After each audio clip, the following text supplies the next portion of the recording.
প্রাণপ্রিয় লালমোহন তথা ভোলাবাসী, আপনারা সবাই কেমন আছেন? তো আমাদেরকে ভালো রাখেন তিনি কে? এই কিতাবে কোনো সন্দেহ আছে?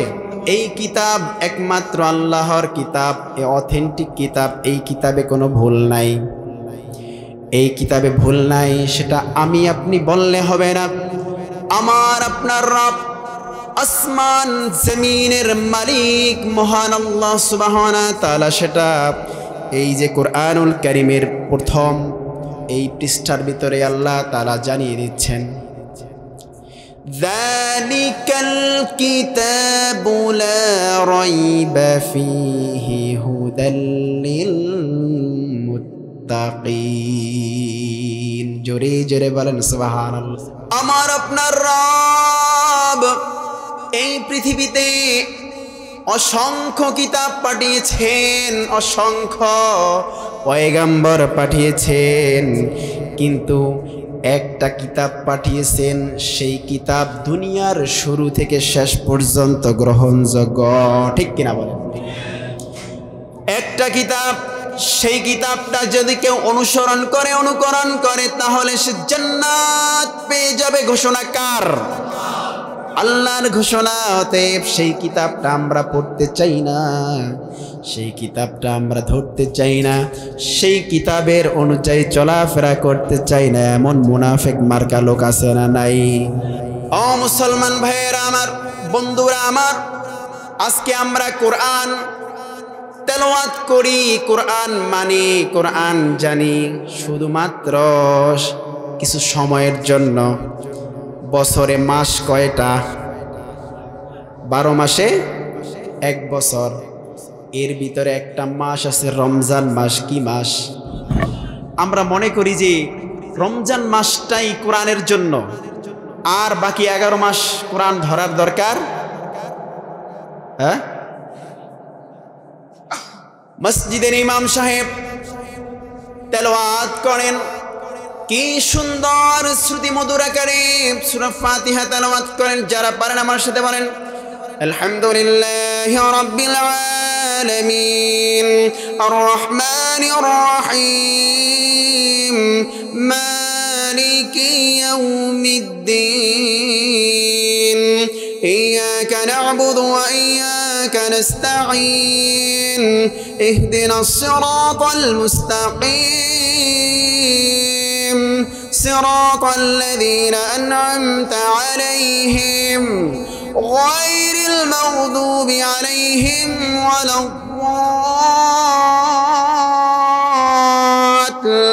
الضالين। এই তেলাওয়াত যখন মসজিদের ইমাম সাহেব তেলাওয়াত করে, প্রতিদিন এত শ্রুতি মধুর আকারে তেলাওয়াত করে, ইমাম সাহেবের প্রতি সবাই খুশি হয়ে যায়। ঠিক কিনা বলেন? ও মুসলমান, এই কোরআন শুধু তেলাওয়াতের জন্য আসে নাই, এই কোরআন শুধু তেলাওয়াত করার জন্য আসে নাই, কোরআন কোনো খতমের জন্য আসে নাই, কোরআন কোনো খতমের জন্য আসে নাই। কোরআন আসছে আমার আপনার জীবনকে পরিবর্তন করতে। ঠিক কিনা বলেন? এই কোরআন আসছে ইসলামী আন্দোলনের বিজয় ডাক দিতে। ঠিক কিনা বলেন? এই কোরআন হচ্ছে বাংলাদেশের জমিনে, এই বাংলাদেশের আকাশে বাতাসে কালিমার পতাকা উড়াতে। ঠিক কিনা বলেন? আজকে এই কোরআন আমরা পড়ি না, কোরআন পড়তে জানি না, যার কারণে আজকে নাস্তিকরা আমাদের দেশটা দখল করে আছে। ঠিক কিনা বলেন? এই কিতাবটা একমাত্র মুত্তাকিদের জন্য পথ প্রদর্শক। বলেন আল্লাহু আকবার। কাদের জন্য? মুত্তাকি। তাহলে মুত্তাকি কারা? যারা তাকওয়া অর্জন করে। কি অর্জন করে? তাকওয়া অর্থ কি? আল্লাহর ভয়। তাকওয়া অর্থ কি? আল্লাহর ভয়। মুত্তাকি হলো এক বচন, মুত্তাকি কি বহু বচন হচ্ছে মুত্তাকিন। সুবহানাল্লাহ বলেন। এজন্য দেখবেন পৃথিবীর সকল মানুষ, লেখকগণ যখন একটা বই লেখে, তখন তারা বইতে লিখে দেয়, আমার বইয়ের শুরুতে কোনো যদি ভুল পান তাহলে আমাদেরকে দয়া করে জানাবেন, আমরা পরবর্তী সংস্করণ ঠিক করে নেব। ঠিক কিনা বলেন? বলে কি বলে না? কিন্তু আমার রব, এমন এক রব আমরা পেয়েছি, সেই রব কোরআনের শুরুতেই চ্যালেঞ্জ ছুড়ে দিয়েছেন। সুবহানাল্লাহ বলেন। তাহলে এই কোরআন প্রতিদিন তেলাওয়াত করবেন। আগে শুনতাম আমার মায়েরা, আমার বোনেরা কি সুন্দর তেলাওয়াত করতো। ফজরের নামাজ হয়ে যেত, ফজরের নামাজের পরে সকালবেলা গুনগুন একটা আওয়াজ শোনা যেত। সেই আওয়াজটা কি? কোরআন তেলাওয়াত। আজকে সেই তেলাওয়াত কি আছে? আজকে কোরআন তেলাওয়াত করে না। আমার মা, আমার বোন সেই কোরআন তেলাওয়াত করতে চায় না, কারণ আমার মা স্টার জলসা জি বাংলা দেখেই তো সময় পায় না। কোরআন তেলাওয়াত করবো কোন সময়, ঠিক কিনা বলেন? দেখবেন স্বামী আসছে, ভাত দাও, স্ত্রী কয় তোমারটা তুমি নিয়া খাও, আছে না নাই? স্বামী সারাদিন সিএনজি চালিয়ে আসছে, কাজ করে আসছে, বলে আমি গোসলে যাব, এক বালতি পানি বুড়িয়ে দাও, কল চাপায়া দাও। স্ত্রী বলে আমি চাপাইতে পারবো না, তোমারটা তুমি চাপায়া লাও, আছে না নাই? আবার মানে স্বামী বলে একটু আমাকে এক গ্লাস পানি দাও, কয় দিতে পারবো না, আমার স্টার জলসা সিরিয়াল চলে যাইতেছে, তোমাকে পানি দিতে গেলে আমার সিরিয়াল নষ্ট হয়ে যাবে। এই এলাকায় এরকম মা আছে, বোন আছে। গতকালকে আমার প্রোগ্রাম ছিল কুমিল্লার 14 গ্রামে, যেই ঘরে আমাদেরকে রেস্টরুমে রাখছে, আমাদেরকে বসাইছে আর কি, বক্তাদেরকে রেস্টের জন্য। ওই ঘরে ঢুকলাম, যেই রুমে বসাইছে ওই রুমে একটা টিভি এলইডি, এই টেবিলটার টি টেবিলের মতো হবে সমান। এরপরে নামাজ পড়বো, এশার সালাত পড়ার জন্য ঢুকছি।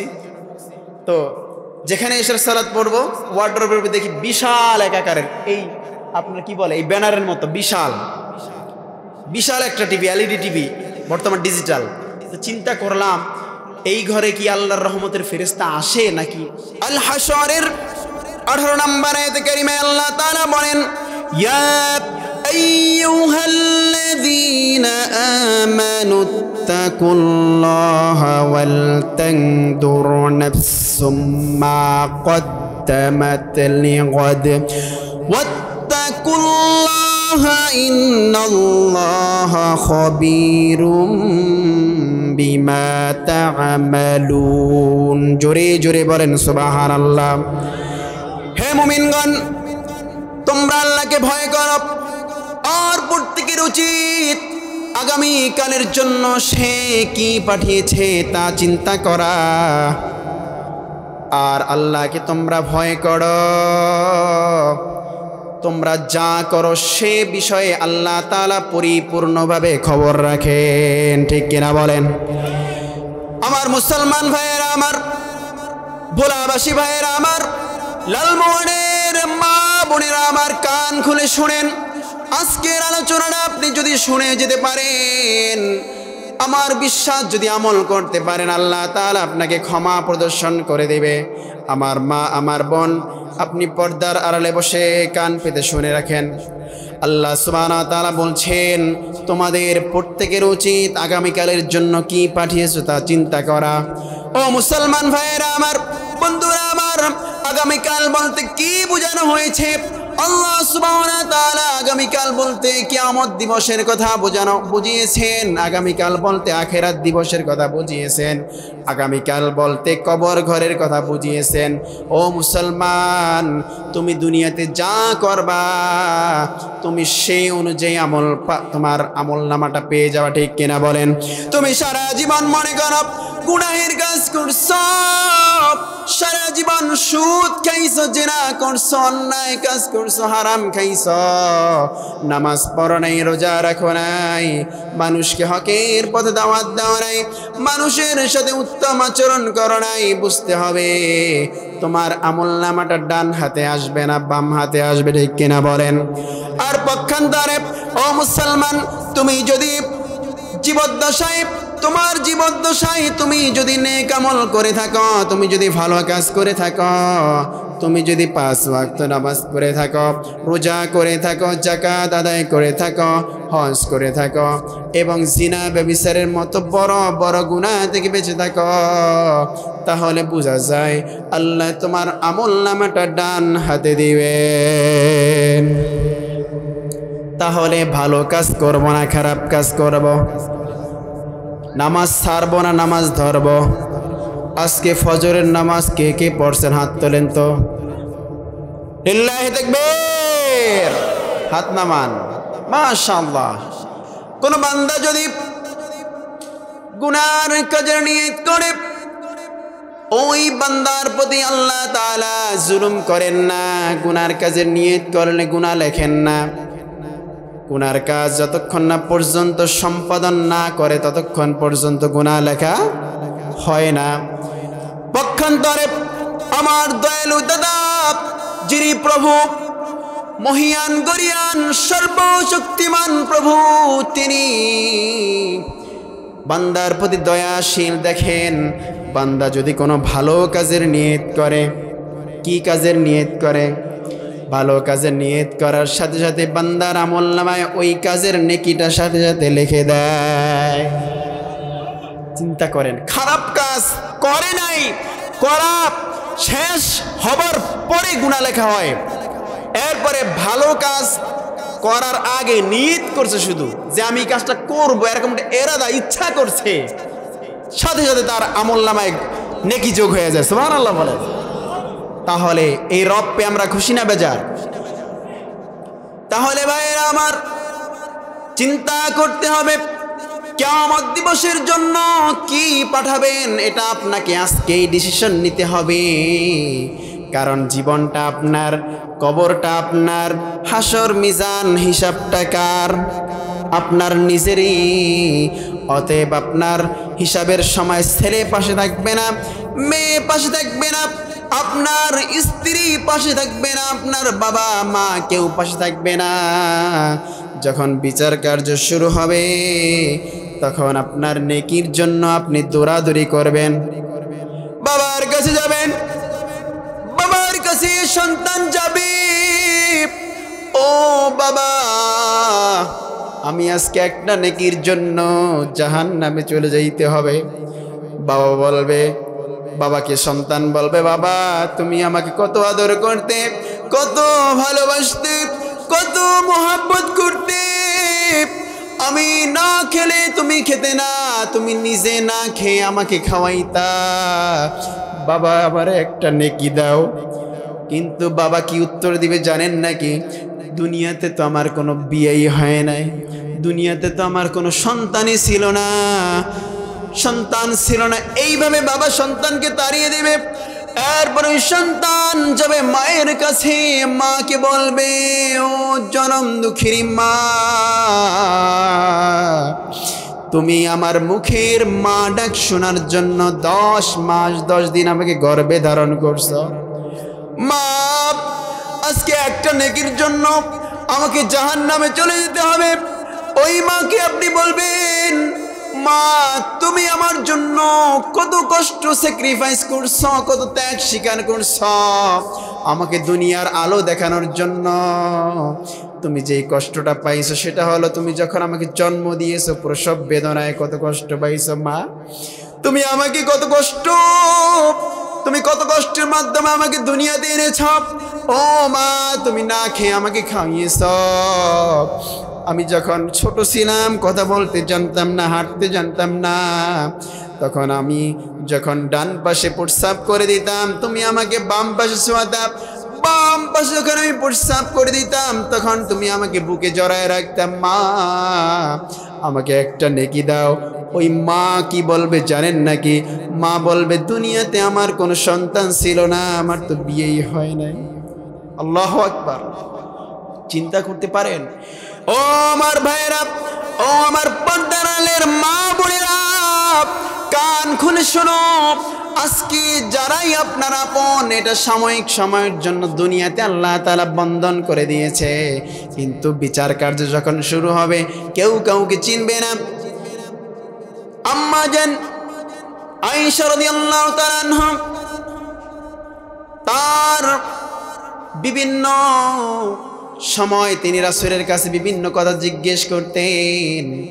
আল্লাহ রাসূল সাল্লাল্লাহু আলাইহি ওয়াসাল্লাম বলেন, ইয়া আয়েশা ইয়াকি মুহাক্কারিজ যুনুব ফাইনালহা মিনাল্লাহি তালিব। ও আয়েশা, তুমি ক্ষুদ্র এবং নগণ্য গুনাহ থেকেও দূরে থাকো, কেননা কাল কিয়ামত দিবসে আল্লাহ সুবহানাহু ওয়া তাআলা এই গুনাহ সম্পর্কে তোমাকে জিজ্ঞাসাবাদ করবে। এজন্য বিশ্বনবী যদি তার বাড়ির মেয়েদেরকে অর্থাৎ তার সহধর্মিণীকে তার স্ত্রীকে যদি এই কথা বলতে পারে, তাহলে আমাদের বাড়ির মহিলাদের ব্যাপারে কি বলবে বলেন? বিশ্বনবী সাল্লাল্লাহু আলাইহি ওয়াসাল্লাম তার জীবদ্দশায় প্রতিদিন হাদিস শরীফ সাক্ষী তিনি 70 বারের অধিক পরিমাণে তিনি তওবা করতেন, অথচ বিশ্বনবীর কোনো গুনাহ ছিল না, তিনি ছিলেন নিষ্পাপ, তিনি ছিলেন জান্নাতি। অতএব তিনি প্রতিদিন 70 বারের অধিক বার তওবা করতেন। কিন্তু আমি আপনি সলিমুদ্দিন কলিমুদ্দিন নামাজ তো পড়ি না, সারাদিন গুনাহ করে বেড়াই। ওই মসজিদে আসলে আসলাম, না আসলে না আসলাম, আবার আসলে পরে মসজিদে ঠিকভাবে নামাজ পড়ি না। কয়েকটা মুরগি যেভাবে মুরগিতে যেইভাবে আদার খায় ওইভাবে কয়েকটা ঠোকর দিয়ে মসজিদ থেকে বের হয়ে যায়, আছে না নাই? তাহলে আমাদের তওবা করা উচিত কয়বার? 100 বার, ঠিক কিনা বলেন? আমার ভাইয়েরা, আমার বোনেরা, আমার কান খুলে শুনেন, এই দুনিয়ায় আপনি হাজারো মানুষের উপকার করেন, স্বার্থ ছাড়া কেউ উপকার করে না। ইসলাম আছে যেখানে আমরা আছি, ইসলাম নাই যেখানে আমরা নাই সেখানে। এজন্য রব্বুল আলামিন বলছেন, ومن يطع الله ورسوله ويخشى الله ويتقه فأولئك هم الفائزون। যারা আল্লাহ ও তার রাসূলের আনুগত্য করে এবং আল্লাহকে ভয় করে, দুনিয়াতে আল্লাহকে ভয় করে চলাফেরা করে এবং তার শাস্তি থেকে তারা বেঁচে থাকে, তারাই তো সফল কাম। সুবহানাল্লাহ। যারা আল্লাহকে ভয় করে, এর আগে কি বলছেন? ওয়াইতিউল্লাহ রাসূলাহু ওয়া ইয়াখশাল্লাহ, যারা আল্লাহ এবং আল্লাহর রাসূলের অনুসরণ করে। ও মুসলমান, বিশ্বনবী তাজদারে মদিনা জনাবে মুহাম্মদুর রাসূলুল্লাহ সাল্লাল্লাহু আলাইহি সাল্লাম ইরশাদ করেছেন, কোন উম্মত যদি আমার উম্মতের ভিতরে কেউ যদি দাড়িতে খুর লাগায় কিংবা কেসি লাগায়, দাড়ি ছাসে বা ছাড়ে, সে আমার অন্তরে আঘাত দিল, নাউজুবিল্লাহ বলেন। তাহলে আমি যতই নামাজ পড়ি, বিশ্বনবীর কলবের ভিতরে আঘাত করে নামাজ পড়তেছি, অর্থাৎ আমার দাড়িটা নাই। এই যে আমার ভাইরা কি সুন্দর দাড়ি রাখছে, বলেন তো এই দাড়ি রাখাতে তাকে খারাপ দেখা যায় নাকি? দাড়ি রাখলে পরে উপকার আছে না নাই? দাড়ি রাখলে 1 নাম্বার উপকার, যৌন শক্তি বৃদ্ধি পায়, সুবহানাল্লাহ বলেন। 2 নাম্বার হচ্ছে চেহারার লাবণ্যতা বজায় থাকে, নষ্ট হয় না। যারা দাড়ি ছাসে তারা মনে করে আমাদেরকে স্মার্ট দেখা যায়, স্মার্ট বাংলাদেশ, স্মার্ট যুবক, আছে না নাই? দাড়ি ছাসলে স্মার্ট দেখা যায়, দাড়ি রাখলে খ্যাত লাগে, এরকম আছে না নাই? আবার কিছু মেয়েরা, আমার কিছু স্টাইলিশ মার্কা বোনেরা রাস্তাঘাটে চুলগুলো ছেড়ে দিয়ে হাঁটা চলা করে, আছে না নাই? তারা মনে করে যে হুজুর মানুষ, দাড়িওয়ালা হুজুর, এদেরকে আমাদের ভাল লাগে না, আছে না নাই? আমি মনে করি যেই মেয়ে হুজুরদেরকে পছন্দ করে না, ওই মেয়ে নিজের জান্নাতের রাস্তাটা কঠিন করে দিল, ঠিক কিনা বলেন? দেখবেন একটা মেয়ে কিংবা একটা ছেলে তার যৌবনকালে যতই গুনাহ করুক, সে বিয়ে করার পরে 1-2 বছর পরে ভালো হয়ে যায়, ঠিক কিনা বলেন? কেন ভালো হয়? সে বুঝতে পারে যে আমার যৌবনকালটা আমি গুনাহে কাটাইছি। এজন্য এই ওয়াজটা আমি করে যাই আজকে। ও যুবতী বোন, তোমার সৌন্দর্য তুমি একজনকে দেখাবা, তিনি কে? তোমার স্বামী। কিন্তু আমার ভাবি সাহেবেরা কি করে জানেন? স্বামীর সামনে সাজে না, বাড়িতে কোনো রকম মানে সদর বদর মানে অগোছালো থাকে, আর যখন মার্কেটে যায় রে, এর সাজন দেখে কে, আছে না নাই? আবার ভাইও কিন্তু কম না, ভাই একটা পালসার হুন্ডা ভ্রুম ভ্রুম করে ভাবি সাহেবকে নিয়ে যায় ওই লালমোহন বাজারে, আছে না নাই? কি রে বেটা, তোর বউ রে তুই পিছনে যাস কি? কয় এলাকার একটা হক আছে না, আছে না নাই? যদিও বলে না, কিন্তু এটাই তার মনের ভাব। এরকম করে চালায়া যায় বউকে সাজিয়ে গুজিয়ে। ও মুসলমান, তোমার যদি নিজের লজ্জা থাকে, যদি ইমানদার তুমি দাবি করো, তাহলে তোমার স্ত্রীকে তুমি কখনো বেপরদায় রাখতে পারো?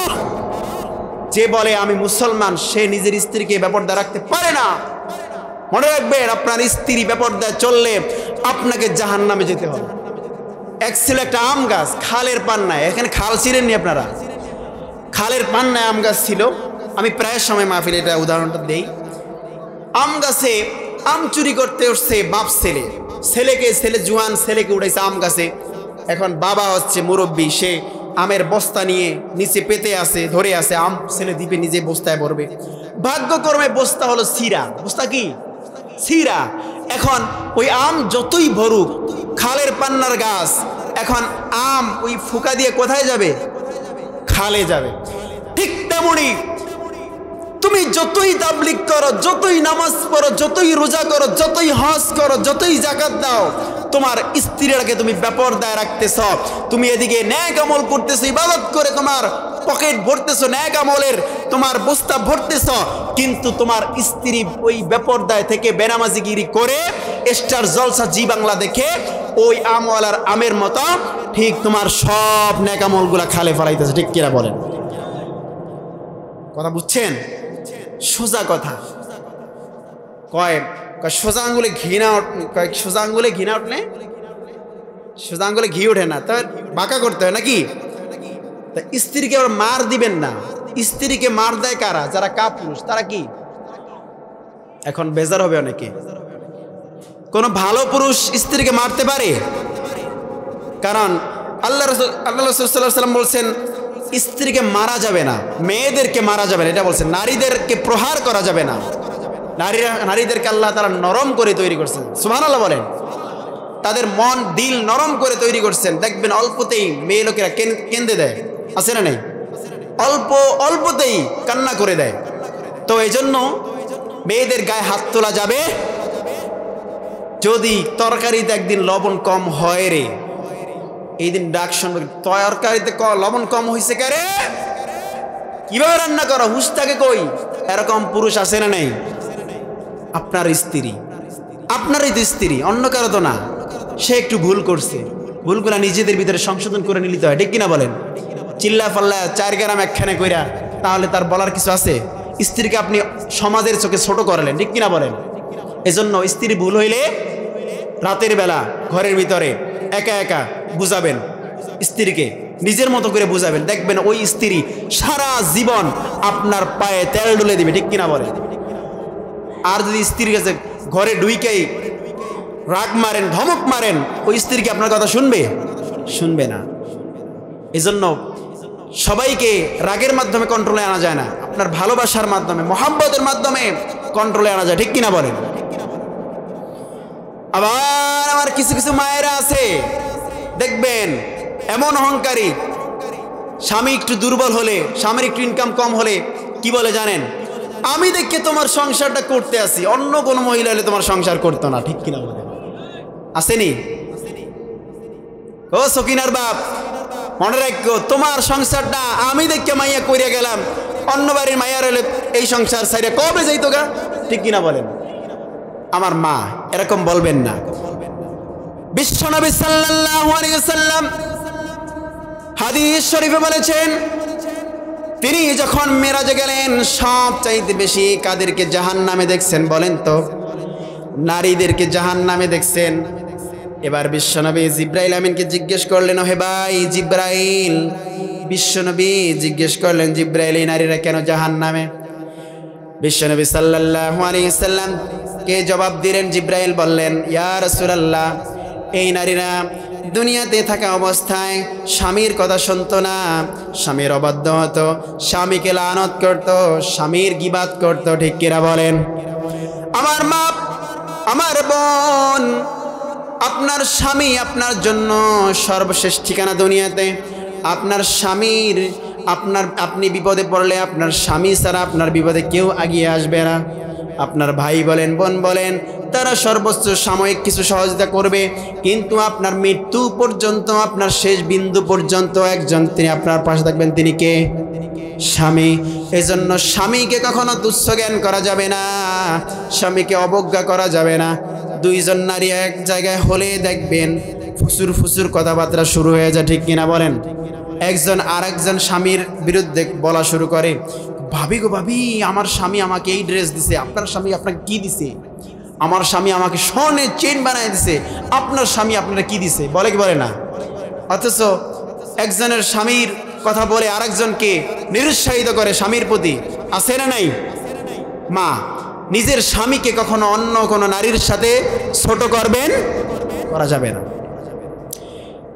এবার আসেন, আল্লাহ সুবহানাহু ওয়া তাআলা এই দুনিয়াতে তার বান্দা বান্দীদেরকে কিভাবে চলতে হবে সেটাও তিনি জানিয়ে দিচ্ছেন। তুমি দুনিয়াতে হেলায় খেলায় চলবা, সেটা হবে না। দুনিয়াতে তুমি যেমনে মন তেমনে চলবা, হবে না। দুনিয়াতে চলতে হবে একমাত্র কার নিদর্শনে? আল্লাহর নিদর্শনে চলতে হবে। আল্লাহ রাব্বুল আলামিন বলছেন, ইয়া আইয়ুহাল্লাযীনা আমানু ইত্তাকুল্লাহা হাক্কা তুকাতিহি ওয়া লা তামুতুন্না ইল্লা ওয়া আনতুম মুসলিমুন। জোরে জোরে বলেন সুবহানাল্লাহ। আল্লাহ রাব্বুল আলামিন বললেন, ইয়া আইয়ুহাল্লাযীনা আমানু, হে ঈমানদারগণ, বিলিভার্স, বিশ্বাসীগণ, ইত্তাকুল্লাহ, তোমরা আল্লাহকে ভয় করো। ইত্তাকুল্লাহ হাক্কা তুকাতিহি, হাক্কা তুকাতিহি ওয়া লা তামুতুন্না ইল্লা ওয়া আনতুম মুসলিমুন, মুসলিমিন। এজন্য আল্লাহ রাব্বুল আলামিন বলছেন, তোমরা আল্লাহকে ভয় করো, তাকে যেমনি ভাবে ভয় করা উচিত। আল্লাহকে ভয় করো যেমনি ভাবে, যেভাবে ভয় করা উচিত। কোন ভাবে? আল্লাহকে ভয় করতে হবে কোরআন অনুযায়ী, ঠিক কিনা বলেন? এই কোরআনের ভিতরে অসংখ্য জায়গায় আল্লাহ তাআলা তার নিদর্শন সমূহ, তার হুকুম সমূহ জারি করে দিয়েছেন, সেটা আমরা মানতে চাই না। আমরা মসজিদে ইমাম সাহেব তেলাওয়াত করে, তার তেলাওয়াতের আমরা প্রশংসা করি। আমরা ইমাম সাহেবের তেলাওয়াত শুনে আমরা তার প্রশংসা করে বেড়াই। হুজুর 5 জন এনে খতম পড়ায় দেই, পকেট থেকে 500 টাকার নোট 5টা বের করে দিয়ে দেই, আছে না নাই? কিন্তু যখন ওই একই মানুষকে, কোরআন মহব্বত করনেওয়ালা ওই ব্যক্তিকে যখন বলা হয় আল্লাহ সুবহানাহু ওয়া তাআলা এই কোরআন দ্বারা আপনার জীবনটাকে পরিচালনা করার কথা বলেছেন, তখন ওই ব্যক্তি বলে, আমি কোরআন দ্বারা জীবন পরিচালনা করতে পারবো না, ঠিক কিনা বলেন? কথা কয় না। এটা যদিও কেউ বলে না, কিন্তু তার চলাফেরা বোঝা যায়। আমি আপনাদেরকে কয়েকটা এক্সাম্পল দেই। নামাজ পড়ে সুদ খায়, আছে না নাই? সুদখোর ইমাম সাহেবের পিছে নামাজ পড়ে খুশি হয়ে যায়, ইমাম সাহেবকে ভালো ভালো খাবার দেয়, কিন্তু ওই সুদখোর সুদ ছাড়ে না। তার মানে বোঝা গেল এই সুদখোর কোরআন ভালোভাবে বুঝতে পারে নাই। সে কোরআন পড়ছে, কিন্তু কোরআন নিজের জীবনে আমল করে নাই। যে যদি নিজের জীবনের সাথে কোরআন যদি সম্পৃক্ত করত, তাহলে সে সুদ খাইতে পারত না। এজন্য সুদখোর যেখানে আমরা নাই, সেখানে সুদখোর সবচাইতে নিকৃষ্ট, সুদখোর সমাজের ভিতরে সবচাইতে নিকৃষ্ট। যেটা বলতেছিলাম, আল্লাহ সুবহানাহু ওয়া তাআলা কুরআনুল কারীমে বলে দিয়েছেন, তোমরা আল্লাহকে ভয় করো যেমনি ভাবে ভয় করা উচিত। আর আল্লাহ রাব্বুল আলামিন তোমাদেরকে, তোমরা যদি আল্লাহকে ডাকো তাহলে তোমাদেরকেও আল্লাহ ডাকবে। আল্লাহ তাআলা বলতেছেন, আবার সামনে বলতেছেন, তোমরা মুসলমান থাকা অবস্থায় মৃত্যুবরণ করো, মুসলমান না হয়ে মৃত্যুবরণ করো না। প্রথম শব্দটা কি? ইয়া আইয়ুহাল্লাযীনা আমানু, ঈমানদারদেরকে বলছেন। আবার বলতেছেন আল্লাহকে ভয় করো, এরপরে বলতেছেন যেইভাবে ভয় করা লাগবে সেইভাবে ভয় করো। এরপরে বলতেছেন তোমরা মুসলমান না হয়ে মৃত্যুবরণ করো না। কাদেরকে? ঈমানদারদেরকে বলতেছেন। চিন্তা করেন, ঈমানদারদেরকে আল্লাহ তাআলা অ্যালার্ট করে দিচ্ছেন, আল্লাহ তাআলা স্মরণ করে দিচ্ছেন, তোমরা শয়তানের পথে তোমরা নিমজ্জিত হয়ে যেও না। কারণ শয়তান আল্লাহ তাআলার সাথে চ্যালেঞ্জ দিয়েছে, ইবলিস চ্যালেঞ্জ দিয়েছিল, আমি প্রতিটা বান্দার রগের শিরায় শিরায় ঢুকে তাকে ধোঁকা দিব। আর আল্লাহ বলছেন, ও ইবলিস শয়তান, তুই আমার বান্দাকে ধোঁকা দিবি, ধোঁকা দিয়ে দিয়ে ইসলাম থেকে গাফেল করে ফেলবি, ঈমান আমল থেকে গাফেল করে ফেলবি। আমার বান্দা যদি একটা সিজদার মাধ্যমে সে যদি দুটি চোখের পানি ফেলে আমার কাছে ক্ষমা চায়, আমি বান্দার পার্থিব জীবনের গুনাহ খাতাগুলি ক্ষমা করে দেব। চিন্তা করতে পারেন আল্লাহ কি মহান, তাই না? তাহলে যেই ব্যক্তি সুদ খায় সে কি আল্লাহকে ভয় করে নাকি? যে ব্যক্তি ঘুষ খায় সে কি আল্লাহকে ভয় করে নাকি? যে ব্যক্তি, যেই ব্যবসায়ী, যেই দোকানদার মাপে কম দেয়, ওজনে কম দেয়, সে কি আল্লাহকে ভয় করে নাকি? চিন্তা করেন এবার, যেই পুরুষ তার বাড়ির মহিলাদেরকে বেপরদায় রাখে সে আল্লাহকে ভয় করে নাকি? তাবলিগে যায় কি সুন্দর বলে, ভাই আপনার স্ত্রীটাকে পর্দায় রাখেন, আপনি নামাজ ছাড়িয়েন না। অথচ যেই ব্যক্তি তাবলিগে গেল, আমি সবাইকে বলতেছি না, ওই ব্যক্তির বাড়ির স্ত্রীটা কিন্তু বেপর্দায় রাস্তাঘাটে হাঁটে, আসে না নাই? তাহলে কি লাভ? তুমি তাবলিগ করতে গেছো এই মহল্লা থেকে এই মহল্লায়, এই জেলা থেকে আরেক জেলায়, কে বলছে? নিজের ঘরে আগে তাবলিগ করো মিয়া, নিজের ঘর ঠিক নাই, তুমি তাবলিগ করতে গেছো অন্য জায়গায়, এটা হবে না। বোঝা গেল তুমি তাবলিগে যাও নাই, তুমি গেছো 3 দিনের পিকনিকে, ঠিক কিনা বলেন? তবে কিছু ভালো আছে, এজন্য সবার আগে নিজের 3.5 হাত বডির উপরে ইসলাম কায়েম করতে হবে, ঠিক কিনা বলেন? আমার বডিতে ইসলাম নাই, আমি অন্যের ইসলামের জন্য দাওয়াত দেই, হবে কি? নিজে আমল করি না, অন্যকে আমল করার জন্য বলি।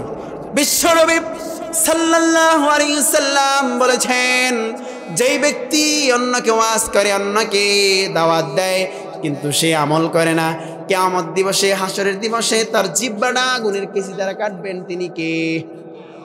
তাহলে চিন্তা করে দাওয়াত দিতে হবে। আগে নিজে ফ্রেশ হতে হবে, আগে নিজে ভালো হতে হবে, আগে নিজে নামাজি হতে হবে, আগে নিজের স্ত্রীকে পর্দায় রাখতে হবে, তারপরে অন্যকে দাওয়াত দিতে হবে, ঠিক কিনা বলে? তাহলেই না আপনার দাওয়াতে তাসির হবে, ঠিক কিনা?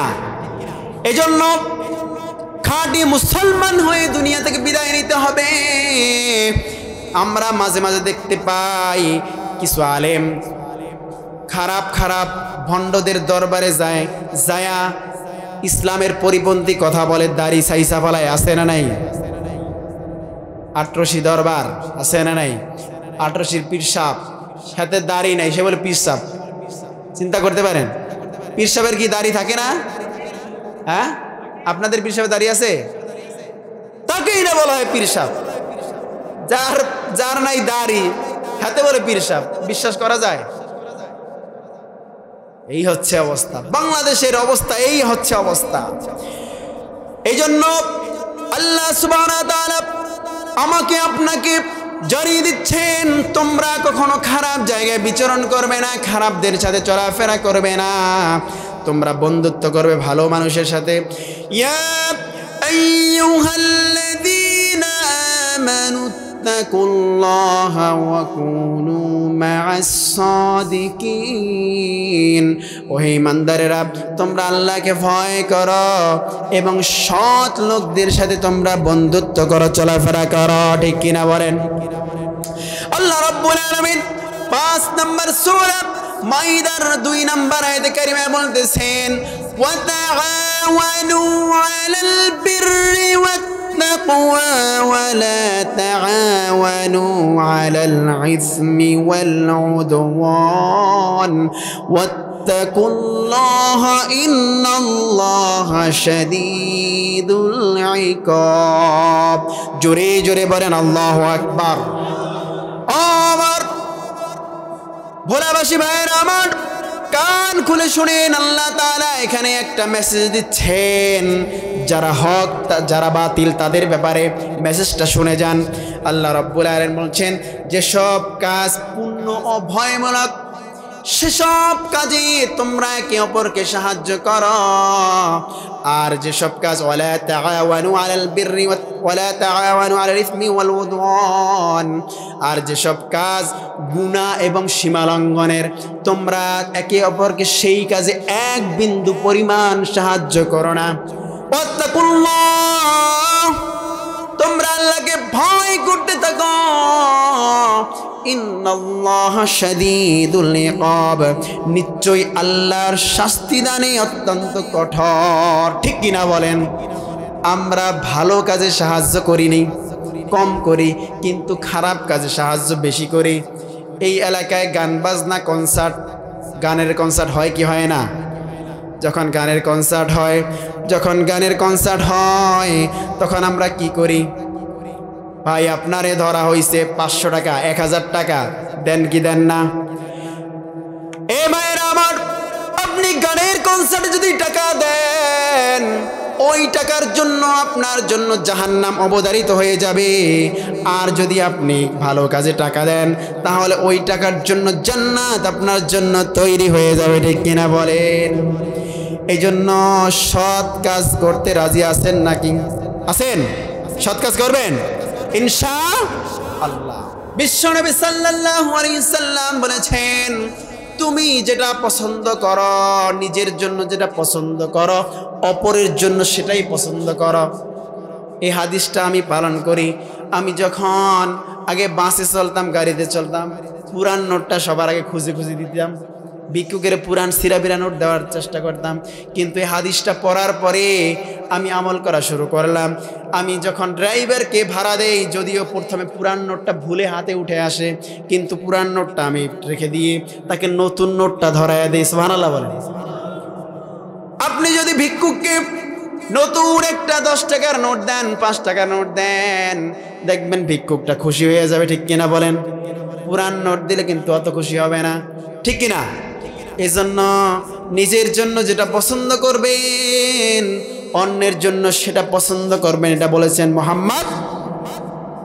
এজন্য মসজিদ মাদ্রাসা দান করার দরকার আছে না নাই? বেশি বেশি দান করবেন, হক দরবারে দান করবেন। আবার ওই ভণ্ড মুন্ড যত দরবার আছে ওগুলাতে আবার যায় দান করিয়েন। এখানে ভণ্ড কোনো দরবার আছে নি? নাই? আশেপাশে নাই? আলহামদুলিল্লাহ, না থাকলেই ভালো। দরবার হাজারটা দরকার নাই, একটা দরকার, হক দরবার। ঠিক কিনা বলেন? যেখানে বিদআত চলবে না, বিদআত মুক্ত থাকবে। ঠিক কিনা বলেন?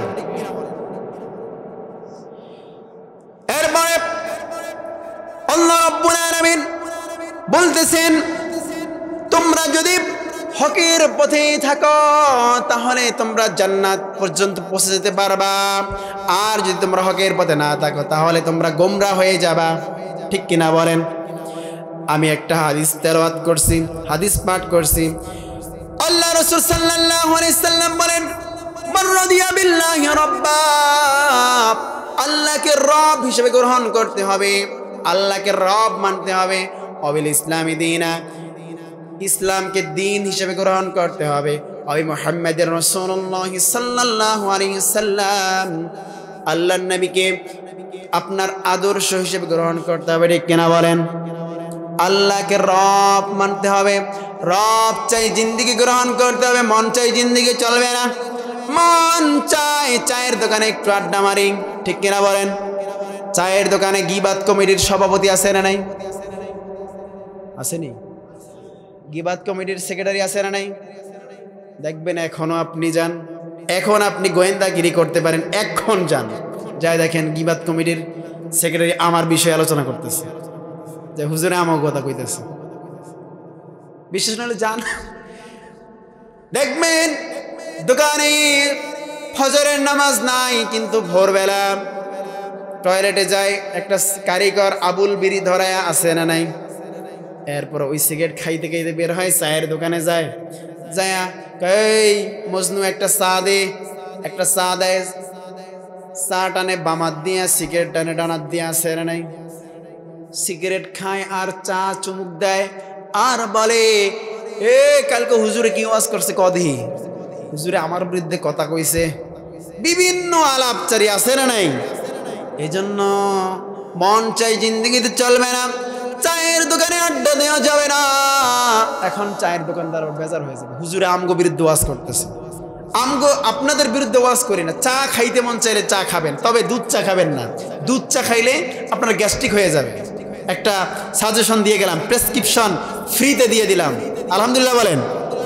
দুধ চা খাওয়া নিষেধ, রং চা খাবেন, ঠিক আছে? রং চা খেলে আপনার শরীরের জন্য ভালো হবে, তো বেশি খাওয়া যাবে না। আর দুধ চা ডিলিট করে দিবেন, দুধ চা খেলে আপনার শরীরের ক্ষতি হবে, বুঝতে পেরেছেন? বাজারে আড্ডা দিবেন, আল্লাহ বেজার হয়ে যাবেন। কেননা বিশ্বনবী সাল্লাল্লাহু আলাইহি সাল্লাম বলেছেন, দুনিয়ার ভিতরে সবচাইতে নিকৃষ্ট জায়গা হলো বাজার। কোনটা? আর সবচাইতে উত্তম জায়গা হলো, সেটার নাম কি? মসজিদ। এখন মসজিদে আমরা আসতে চাই না, বাজারে বেশি বেশি যাই, ঠিক কিনা বলেন? শুধু আমরা না, মেয়ে লোকেরা বেশি যায়। মসজিদে আসলে পরে কিভাবে তাড়াতাড়ি বের হব?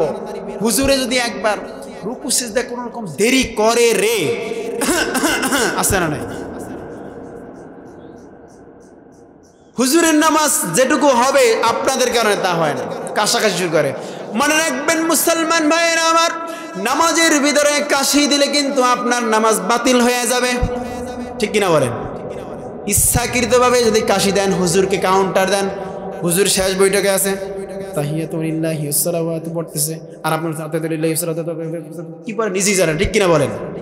তাহলে আপনি তাড়াতাড়ি পড়ে হুজুরকে কাশি দেন, হুজুর বলবে যে সভাপতি কাশি দিছে, সেক্রেটারি কাশি দিছে, মুসল্লি কাশি দিছে, সে আমার মাসে 500 টাকা বেতন দেয়, আবার 2 বেলা 3 বেলা খাওয়ায়, তার কাশি যদি আমি না শুনি তাহলে চাকরি নট হয়ে যাবে, আমার বউ বাচ্চা না খায় থাকবে, আছে না নাই?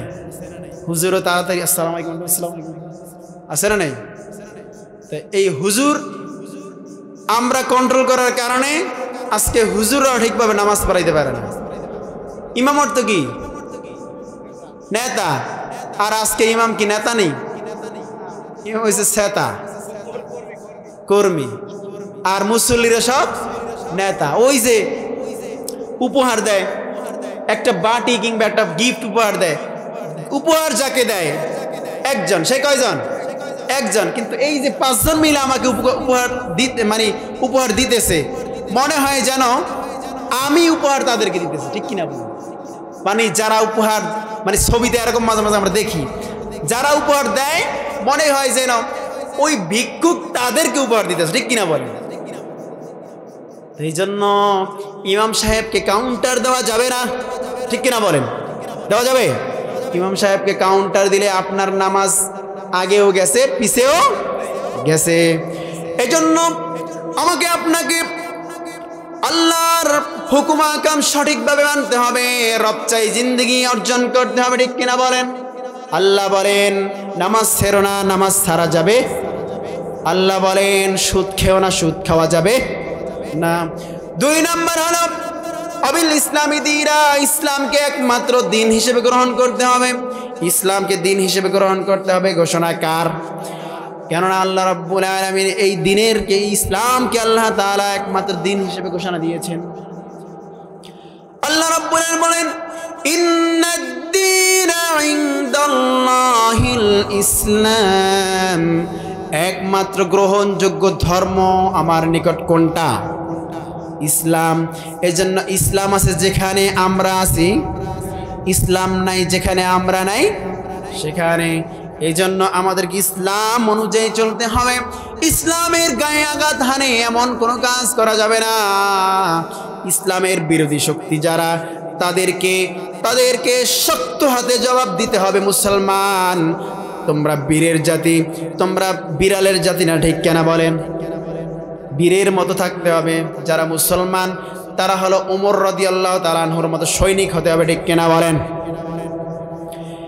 এরপরে 3 নম্বর হলো নবী মুহাম্মদুর রাসূলুল্লাহ সাল্লাল্লাহু আলাইহি ওয়াসাল্লাম। আল্লাহ রাসূল সাল্লাল্লাহু আলাইহি ওয়াসাল্লাম বলেছেন 3 নম্বর হলো আমি মুহাম্মদকে তোমার আদর্শ হিসেবে গ্রহণ করতে হবে। কি হিসেবে? আদর্শ হিসেবে। বাংলাদেশে দল আছে কয়টা? অসংখ্য। কয়টা? অগণিত। আমি অমুকের আদর্শ, যুবক বলে আমি অমুকের সৈনিক, আছে না নাই? ও যুবক, তুমি নিজেকে মুসলমান দাবি করো, আবার বলো অমুকের আদর্শ, তুমি তো মুনাফিক, ঠিক কিনা বলেন? কোন মুসলমান বলতে পারে না আমি অমুকের আদর্শ লালন করি। যদি আদর্শ লালন করতে হয়, সৈনিক কারো হতে হয়, সেটা হলো একমাত্র মুহাম্মদ সাল্লাল্লাহু আলাইহি সাল্লামের হতে হবে। এর বাইরে যদি তুমি কারো আদর্শ লালন করো, কারো আদর্শ গ্রহণ করো, বুঝতে হবে তুমি মুনাফিকের খাতায় নাম লেখাইছো, ঠিক কিনা বলেন? বুঝতেন? সারা জীবন আমল করি, ইবাদত করি, কিন্তু আদর্শ রাখলাম একজনকে, তাহলে হবে? আদর্শ রাখতে হবে কাকে? আল্লাহ, আল্লাহ রাসূলকে, ঠিক কিনা বলেন? এই জন্য যদি আপনি আমি বিশ্বনবীর আদর্শ গ্রহণ করতে চাই, তাহলে বিশ্বনবীর দাড়ি ছিল, আমাকে দাড়ি রাখতে হবে, ঠিক কিনা বলেন? বিশ্বনবীর লম্বা পাঞ্জাবি ছিল, আমাকে পাঞ্জাবি পরতে হবে। বিশ্বনবী পাগড়ি পরিধান করতো, আমাকেও পাগড়ি পরিধান করতে হবে। তাহলে আমরা বিশ্বনবীর আদর্শ পরিপূর্ণভাবে মানতে পারবো, আর নয় তো নয়। এই জন্য রব্বুল আলামিন বলছেন, তোমরা সেদিনের ভয় করো যেদিন কারো উপকারে আসবে না। وَأَمَّا مَنْ خَافَ مَقَامَ رَبِّهِ وَنَهَى النَّفْسَ عَنِ الْهَوَى, যে ব্যক্তি তার পালনকর্তার সামনে দণ্ডায়মান হওয়াকে ভয় করেছে এবং খেয়াল খুশি থেকে নিজেকে বিরত রেখেছে। খেয়াল খুশি বলতে কি?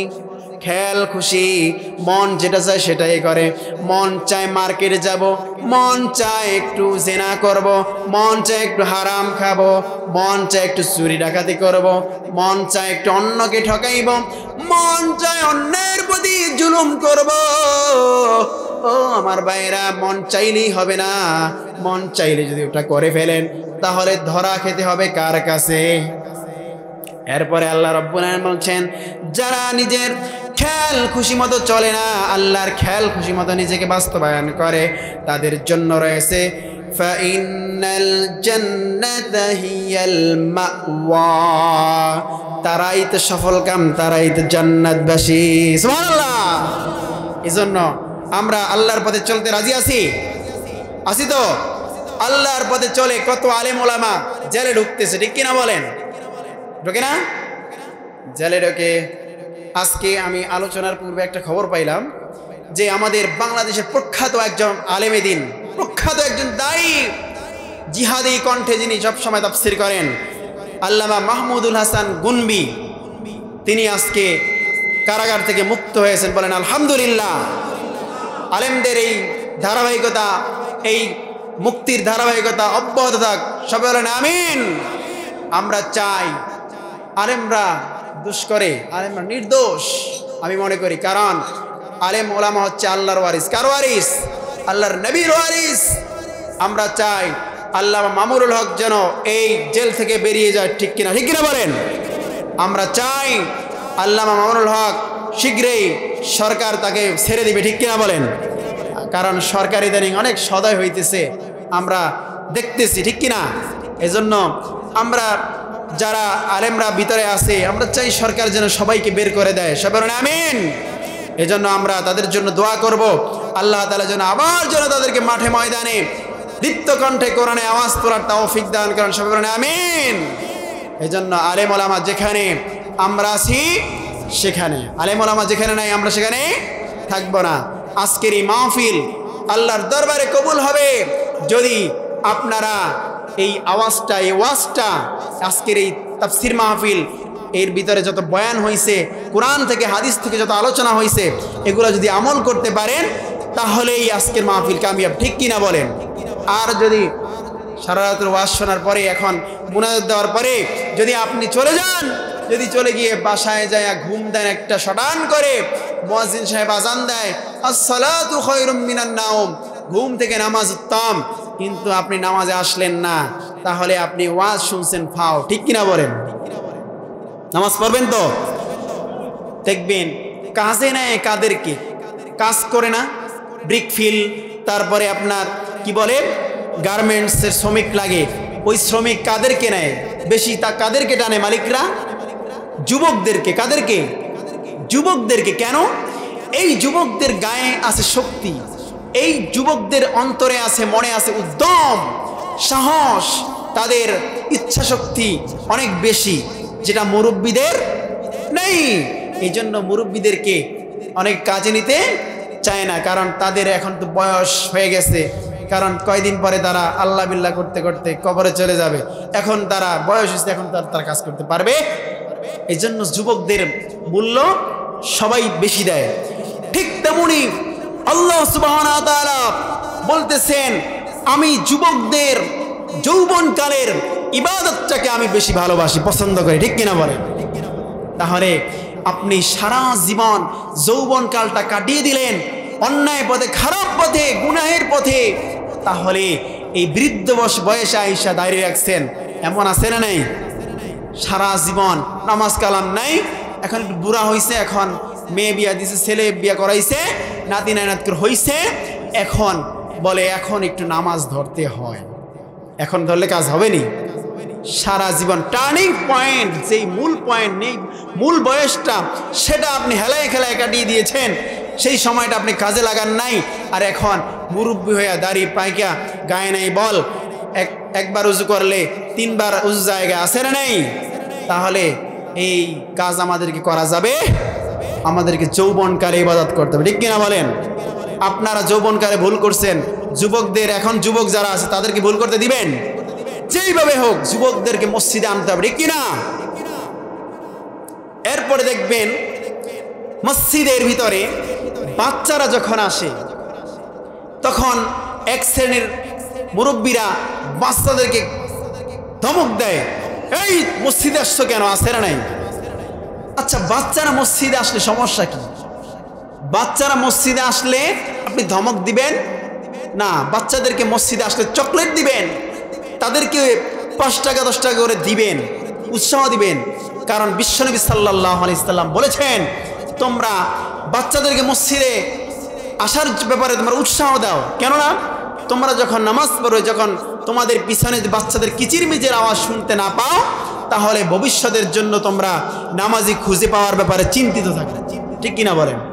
আজকে যেই বাচ্চাকে আপনি ধমক দিলেন, এই বাচ্চা তো মনে করবে মসজিদে আসা মনে হয় অপরাধ, মসজিদে আসা মনে হয় কি অপরাধ, আর ওই বাচ্চা মসজিদে আসবে? আসবে না। এজন্য বাচ্চাদেরকে মসজিদে নিয়ে আসবেন, ছোট হোক, বাচ্চাদেরকে মসজিদে আনবেন ইনশাআল্লাহ। বাচ্চাদেরকে মসজিদে আসলে রাগ দিবেন না, ধমক দিবেন না, কারণ এই বাচ্চা আল্লাহর দরবারে একদিন নালিশ করবে, আল্লাহ আমি তো মসজিদে আসতে পারি নাই, এই মুরব্বী আমাকে ধমক দিছিল। এবার বাচ্চার কথা অনুযায়ী আল্লাহ তাআলা ফেরেশতাকে বলবে, ও ফেরেশতা দেখো, এই মুরব্বী যখন বাচ্চা ছিল তখন কোথায় ছিল, দেখো তো, ক্যামেরাটা চালু করো। আল্লাহর কাছে সব রেকর্ড আছে না নাই? তখন ক্যামেরা চালু করবো, তখন দেখবে এই মুরব্বী করে গাড়ি চালাইতেছে। বাচ্চারা গাড়ি চালায় না? তখন সে গাড়ি চালাইতেছে, টায়ার দিয়ে দৌড়াদৌড়ি করে, খেলনা লয়ে দৌড়াদৌড়ি করতেছে। আর আজকের বাচ্চা মসজিদে আসলো, সেই বুড়া ধমক দিয়ে বের করে দিল। তখন ওই বাচ্চার আমলনামায় সকল আপনার নেক আমল দিতে হবে, কেননা আপনার জন্য বাচ্চার নামাজ ছেড়ে দিয়েছে। এই জন্য বাচ্চাদেরকে কখনো ধমক দিবেন না।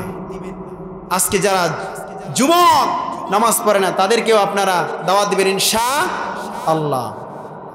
এরপরে আরেকটা কথা বলে দেই, মায়েদেরকে পর্দায় রাখতে হবে। কিসে রাখতে হবে? যারা বুদ্ধিমান পুরুষ, যারা বুদ্ধিমান, তারা কখনো নিজের স্ত্রীকে বেপর্দায় রাখতে পারে না। কেননা বিশ্বনবী সাল্লাল্লাহু আলাইহি সাল্লাম বলেছেন, আলাল মারআতু আওরাতু ফাইদা খরাজাত ইস্তাশরাফাহা শাইতান। বিশ্বনবী বলেন, নারীরা হলো পর্দায় থাকার বস্তু। কিসে থাকা বস্তু? পর্দায় থাকা বস্তু। এই নারীরা যখন পর্দা উপেক্ষা করে বাহিরে আসে, শয়তান তাদেরকে অন্য সকল পুরুষদের চোখে সুন্দর করে সুসজ্জিত করে দেখায়। ঠিক কিনা বলেন? এই জন্য স্ত্রীদেরকে পর্দা রাখবেন তো ইনশাআল্লাহ। এখন যদি স্ত্রী বেপর্দায় থাকতে চায়, তাহলে কি করবেন? স্ত্রীকে বুঝাবেন, স্ত্রীকে মারা যাবে না, স্ত্রীকে কখনো প্রহার করা যাবে না, স্ত্রীর সাথে ধমকায় কথা বলা যাবে না। মনে রাখবেন, আপনার স্ত্রী আপনার ঘরের জন্য একটা রহমত, আপনার ঘরের জন্য একটা বরকত। কেননা বিশ্বনবী সাল্লাল্লাহু আলাইহি সাল্লাম বলেছেন, নারীদের ব্যাপারে সুন্দর কথা বলেছেন, যেই ঘরে একটা কন্যা সন্তান জন্ম নেয় ওই পিতামাতার জন্য আল্লাহ তাআলা জান্নাতে একটা ঘর তৈরি করে দেন। সুবহানাল্লাহ। তাহলে নারীদের সম্মান আছে না নাই? আজকে আমরা মনে করি নারীদের সম্মান আল্লাহ দেয় নাই, ইসলাম দেয় নাই। এটা ভুল ধারণা। ইসলামই সবচেয়ে বেশি নারীদেরকে সম্মান দিয়েছে। যদি একটা নারী বেপরদায় রাস্তাঘাটে বের হয় তখন তাদের দিকে হাজারো পুরুষ তাকায়, ঠিক কিনা বলেন? আর বোরকা পরে যদি কোনো মেয়ে রাস্তা দিয়ে হেঁটে যায় তখন তাদেরকে সম্মানের সহিত সবাই চোখটা নিচু করে দেয়, ঠিক কিনা বলেন? এই জন্য আমি আমার ভোলাবাসীকে বলবো, ইসলাম আমাদেরকে সব কিছু সহজ করে দিয়েছে, কিন্তু আমরা মানতে চাই না। এটাই হচ্ছে আমাদের দুর্বল পয়েন্ট। আমার মা দেখবেন, যেই মাটা ভালো তার মেয়েটা পর্দা করে, যেই বাবাটা ভালো তার ছেলেটা নামাজ পড়ে, আর যেই মেয়েটা বেপর্দায় থাকে আপনি খোঁজ নিয়ে দেখবেন ওই মাটা মনে হয় সুবিধা ছিল না। কারণ মা ভালো তো মেয়ে ভালো, বাপ ভালো তো বেটা ভালো, গাই ভালো তার দুধ ভালো, দুধ ভালো তার ঘি ভালো। এটাই কথা। এই জন্য আমার মেয়েটাকে যদি ভালো ভালো করতে হয় আগে আমাকে ভালো হতে হবে, ঠিক কিনা বলেন? আমি খারাপ হয়ে আমার মেয়েটাকে ভালো করব, এটা হবে না।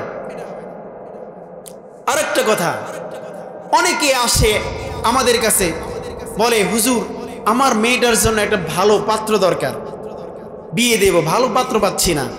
আবার অনেক ছেলের বাবা আসে, হুজুর আমার ছেলেটার জন্য ভালো একটা পাত্রী দরকার, পাত্রী পাচ্ছি না। এখন ওই মেয়েটা থাকে বেপরদায়। মেয়েটা কিসে থাকে? বেপরদায় থাকে, নামাজ পড়ে না। এখন ওই মেয়েটার জন্য কি ভালো পাত্র খুঁজে পাওয়া যাবে? ছেলেটা নামাজ পড়ে না, সারাদিন গাঞ্জা আড্ডায় আছে, সারাদিন নেশায় আছে, বলেন তো ওই ছেলেটার জন্য পর্দাশীল মেয়ে পাওয়া যাবে? যাবে না। এই জন্য যদি ভালো ছেলে পেতে হয়, ভালো স্বামী, যদি আমার বোন তোমাকে বলি, ভালো স্বামী যদি তোমাকে পেতে হয় তাহলে তোমাকে ওই ভালো স্বামীর যোগ্য হিসেবে গড়ে তুলতে হবে, ঠিক কিনা বলেন? অনেকে হুজুর জামাই চায়। হুজুর জামাই তো চাইলে হবে না। হুজুর জামাই পেতে হলে নিজেকে আগে হুজুর জামাইয়ের, হুজুরের বউ হওয়ার যোগ্যতা অর্জন করতে হবে, ঠিক কিনা বলেন? আর একটা টেকনিক শিখিয়ে দেই, যেই বাবারা ছেলে মেয়েদের জন্য পাত্রপাত্রী খুঁজতেছেন, আপনারা আপনার মেয়ের জন্য জামাই খুঁজতেছেন, ছেলে খুঁজতেছেন, আপনি যেই ছেলে সম্বন্ধ নিয়ে আসবে ওই ছেলের এলাকায় যাবেন, সবার আগে ইমাম সাহেবকে জিজ্ঞেস করবেন, হুজুর ছেলেটা কেমন? হুজুর ভালো বলতে পারবে নাকি? সবচাইতে ভালো বলতে পারে হুজুর। এরপরে আপনি পরীক্ষা করবেন, দেখবেন ওই হুজুর, ওই ছেলেটা ওই মসজিদে, তাদের মসজিদে ফজরের নামাজ পড়তে আসে কিনা। যদি ফজরের নামাজ পড়তে আসে মনে করবেন ছেলেটা চরিত্রবান। আর যদি ফজরের নামাজ না পড়তে আসে মনে করবেন না, এখানে কাজ করা যায় না। একটা সহজ টেকনিক শিখিয়ে দিলাম। কিন্তু আমাদের মা বাবারা বর্তমানে এটা চায় না। তারা কি করে? তারা বর্তমানে টাকাওয়ালা, সরকারি চাকরিজীবীওয়ালা, টাকলাওয়ালা, টাকমাথাওয়ালা তাদেরকে খোঁজে, ঠিক কিনা বলেন? তাদেরকে বেছে বেছে মেয়েটাকে, যুবতী মেয়ে 16-17 বছর বয়সের মেয়ে বিয়ে দেয় 30-33-35 বছরের বুড়ার সাথে, আছে না নাই? বর্তমানে এটা ইদানিং দেখতেছি। তো আপনি টাকার জন্য আপনার মেয়ের স্বামী যাচাই করলেন 30-35 বছরের বয়সের, আপনার মেয়ে কি তার সাথে সুখী হতে পারবে? আপনার মেয়েকে বিয়ে দিতে হবে তাকওয়াবান ছেলে দেখে, ঠিক কিনা? এই জন্য এই টাকার পিছনে দৌড়াইলে কাম হবে না। টাকা মানুষকে সুখ দিতে পারে না। এই জন্য টাকার দিকে দৌড়ায়েন না। দেখেন ছেলেটার ভিতরে তাকওয়া আছে কিনা, আল্লাহর ভয় তার ভিতরে আছে কিনা। আজকে মেয়ের মারা মেয়েদের সংসার ভাঙে, মেয়েদের মায়ের জন্য ম্যাক্সিমাম সংসার ভাঙে। কেন? মেয়ের মা কি করে? বিয়ের দিন কাবিন হাঁকায়, দেনমোহর হাঁকায় 5 লাখ 10 লাখ, ঠিক কিনা বলেন? কেন হাঁকায় জানেন? তাদের মনের চিন্তা এরকম, যদি বিয়ের পরে আমার মেয়েটাকে তালাক দিয়ে দেয়, অর্থাৎ সারাসারি হয়ে যায়, তাহলে মামলা করে এই 10 লাখ টাকা কাবিনের উঠাইতে পারবো, ঠিক কিনা বলেন? এরকম চিন্তা করে না? তারপরে আবার অন্য জায়গায় এই টাকা দিয়ে বিয়ে দিব, তাহলে টাকায় টাকা পেলাম, মেয়েটাকে বিয়েও দিলাম, আছে না নাই? অথচ এই মা জানে না মেয়ের প্রথম সংসার যদি ভেঙে যায় দ্বিতীয় সংসার আর ভালো হয় না। এই জন্য মা দেনমোহর বেশি অঙ্ক ধরলে ওখানে শান্তি হয় না। বিশ্বনবী সাল্লাল্লাহু আলাইহি সাল্লাম বলেছেন, যেই বিয়েতে খরচ কম হয় ওই বিয়েতে আল্লাহর রহমত নিহিত থাকে। সুবহানাল্লাহ বলেন।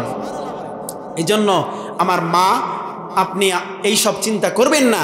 যদি বিয়ে দেওয়ার আগেই তালাকের চিন্তা করেন তাহলে তো তালাক হবেই, ঠিক কিনা বলেন? বিয়ে দেওয়ার আগেই তালাকের চিন্তা করেন। এজন্য আমি আজকে এই মেসেজটা আপনাকে আমি দিয়ে যাব, এটা করবেন না। আল্লাহ তাআলা আমাদের সবাইকে এই কথাগুলি আমল করার তৌফিক দান করুন। ও আখিরু দাওয়ানা আনিল হামদুলিল্লাহি রাব্বিল আলামিন। আসসালামু আলাইকুম ওয়া রাহমাতুল্লাহ। اللهم آمين. ربنا آتنا في الدنيا حسنة وفي الآخرة حسنة وقنا عذاب النار. ربنا لا تزغ قلوبنا بعد إذ هديتنا وهب لنا من لدنك رحمة إنك أنت الوهاب. رب العالمين মহিয়ান গরিয়ান সর্বশক্তিমান মালিক, আয় আল্লাহ ভোলা পটুয়াখালী দক্ষিণাঞ্চলের দ্বীপবাসী মানুষের প্রাণ প্রিয় মুর্শিদে কামেল মরহুম আলহাজ হযরত মাওলানা লতিফ শরীফ আব্দুল লতিফ পীর সাহেব কিবলা রাহিমাহুল্লাহ কর্তৃক প্রতিষ্ঠিত লালমোহন জেলাধীন নাজিরপুর দরবার শরীফে ইসলামের সাহাবের মাহফিলে আজকে প্রথম রজনী। আয় আল্লাহ রব্বুল আলামিন, সেই আসরের পর থেকে যারা যারা আলোচনা করেছেন, আয় আল্লাহ রব্বুল আলামিন, আল্লাহ এই গভীর রজনী পর্যন্ত আয় আল্লাহ কোরআন হাদিসের আলোচনা হয়েছে। রব্বুল আলামিন, তুমি আমাদের এই আলোচনাগুলোকে কবুল আর মঞ্জুর করে নাও, ভুল ত্রুটিগুলো ক্ষমা করে দাও। রব্বুল আলামিন, কোরআন হাদিস থেকে আয় আল্লাহ যে আলোচনা করা হয়েছে আমাদেরকে তা আমল করার তৌফিক দান করে দাও। রব্বুল আলামিন, আয় আল্লাহ, আমরা সবাই গুনাহগার, তুমি গফফার। রব্বুল আলামিন, আল্লাহ তোমার কাছে ক্ষমা ভিক্ষা চাই। আল্লাহ, সামনে রমজান মাস আগত, আয় আল্লাহ এই রমজান মাসের পূর্বে তোমার শাহী দরবারে গুনাহের বোঝা মাথায় নিয়ে আয় আল্লাহ এই মাহফিলের ময়দান থেকে হাত তুলেছি। মালিক, তুমি আমাদের মনের নেক মাকসাদ গুলোকে কবুল আর মঞ্জুর করে নাও। আল্লাহ রাব্বুল আলামিন, যারা হাত তুলেছে আয় আল্লাহ আমাদের সকলের तमाम জিন্দেগীর গুনাহ খাতাগুলি তুমি ক্ষমা করে দাও। রব্বুল আলামিন, আল্লাহ সামনে কত মানুষ বসে আছে আয় আল্লাহ, কার জানি বাবা নাই, কার জানি মা নাই। আল্লাহ, কে বাবাকে হারিয়ে কান্না করতেছে, মাকে হারিয়ে কান্না করতেছে আল্লাহ রব্বুল আলামিন।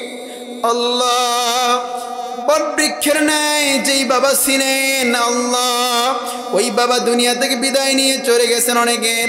আল্লাহ, তুমি তার প্রত্যেকের বাবার জীবনের গুনাহ খাতাগুলি ক্ষমা করে দাও। আল্লাহ রব্বুল আলামিন, যেই মা 10 মাস 10 দিন গর্ভে ধারণ করেছেন আয় আল্লাহ, জনম দুঃখিনী মা কার জানি দুনিয়াতে বেঁচে নাই। আল্লাহ, তুমি সকলের মাকেও মাফ করে দাও। আল্লাহ রব্বুল আলামিন, আল্লাহ তোমার কাছে ক্ষমা ভিক্ষা চাই, তুমি প্রত্যেকের মাকে তুমি ক্ষমা করে দাও। যারা বেঁচে আছেন আল্লাহ, যারা জীবিত আছেন সকলকে আল্লাহ সকলকে তুমি মাফ করে দাও, সকলের হায়াতের ভিতরে বারাকা দান করে দাও। রব্বুল আলামিন, আমাদের চরিত্রকে তুমি পবিত্র করে দাও।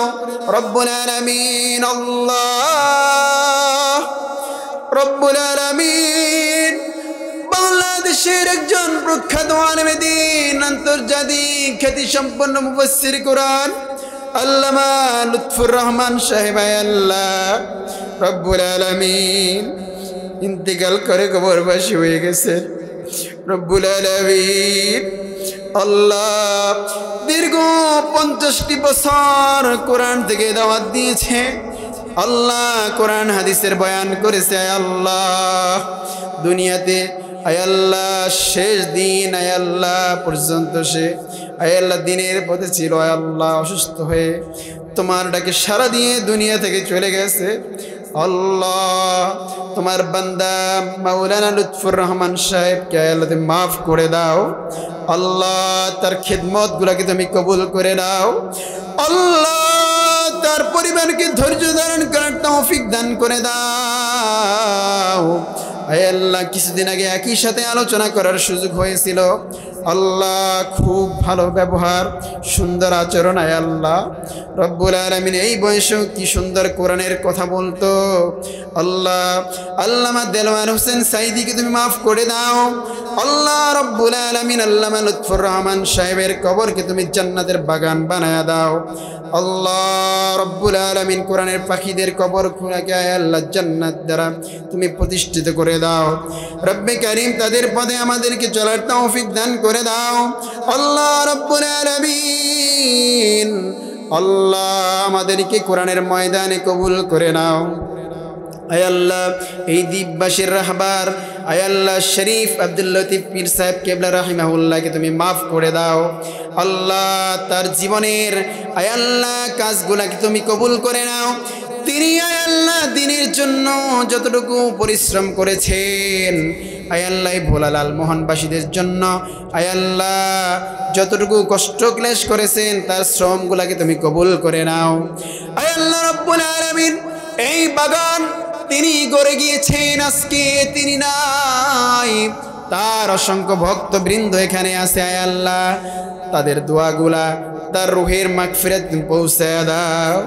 আল্লাহ রব্বুল আলামিন আজকে প্রধান অতিথি আল্লামা আলহাজ সৈয়দ হাসনাইন আহমদ সিদ্দিকী হাসনাইন আহমদ সিদ্দিকী সাহেবকে তুমি কবুল করে নাও।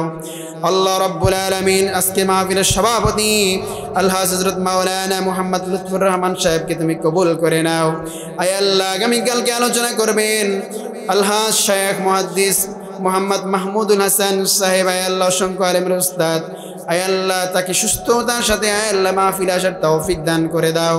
আল্লাহ রাব্বুল আলামিন আমার পূর্বে যত আলোচক আলোচনা করেছে তাদের আলোচনাগুলো তুমি কবুল করে নাও।